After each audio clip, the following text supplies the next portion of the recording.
जय श्री कृष्णा। स्वागत है आपका हमारे चैनल में। भगवान विष्णु की कृपा आप सब पर बनी रहे। कार्तिक मास के इस पवित्र व पावन महीने में हम सुन रहे हैं कार्तिक मास महात्म्य के अध्याय।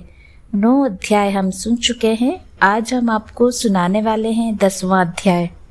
राजा पृथु बोले, हे ऋषि श्रेष्ठ नारद जी, आपको प्रणाम है। कृपया ये बताने की कृपा कीजिए कि जब भगवान शंकर ने अपने मस्तक के तेज को क्षीर सागर में डाला उस समय क्या हुआ। नारद जी बोले, हे राजन, जब भगवान शंकर ने अपना वह तेज क्षीर सागर में डाल दिया तो उस समय वह शीघ्र ही बालक होकर सागर के संगम पर बैठकर संसार को भय देने वाला रुदन करने लगा। उसके रुदन से संपूर्ण जगत व्याकुल हो उठा, लोकपाल भी व्याकुल हो गए, चराचर चलायमान हो गया। शंकर सुवन के रुदन से संपूर्ण ब्रह्मांड व्याकुल हो गया। यह देखकर सभी देवता और ऋषि मुनि व्याकुल होकर ब्रह्मा जी की शरण में गए और उन्हें प्रणाम कर उनकी स्तुति करने लगे। उन सभी ने ब्रह्मा जी से कहा, हे पितामह, यह 3 बहुत ही विकट परिस्थिति उत्पन्न हो गई है। हे महायोगिन, इसको नष्ट कीजिए।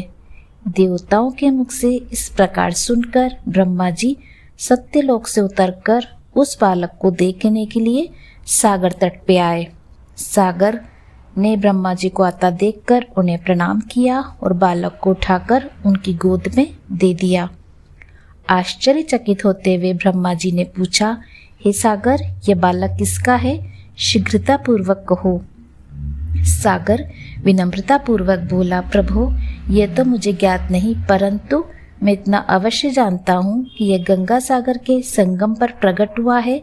इसलिए जगत गुरु, आप इस बालक का जात कर्म आदि संस्कार कर इसका जातक फल बतलाइए।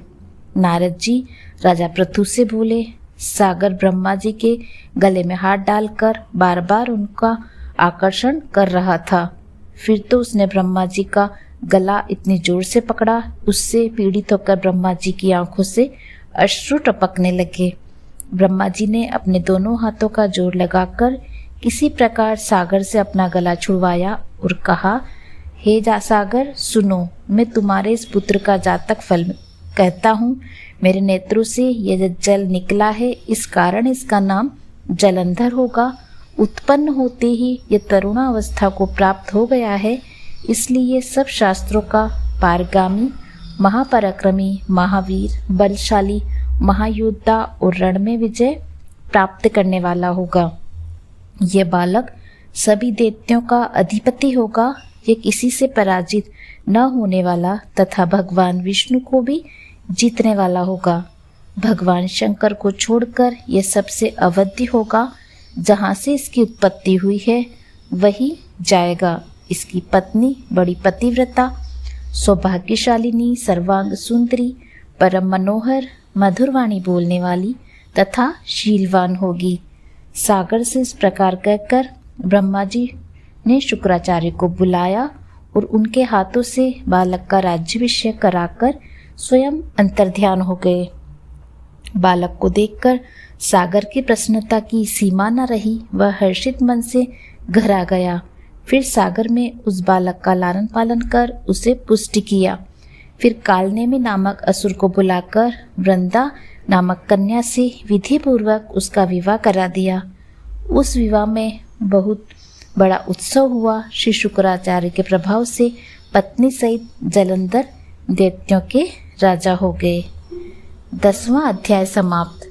आपने अंत तक हमारा अध्याय सुना, इसके लिए धन्यवाद। इसी तरह के आगे के अध्याय सुनने के लिए आप हमारे चैनल से जुड़े रहिए व सब्सक्राइब अवश्य कीजिए। जय हरि श्री विष्णु। धन्यवाद।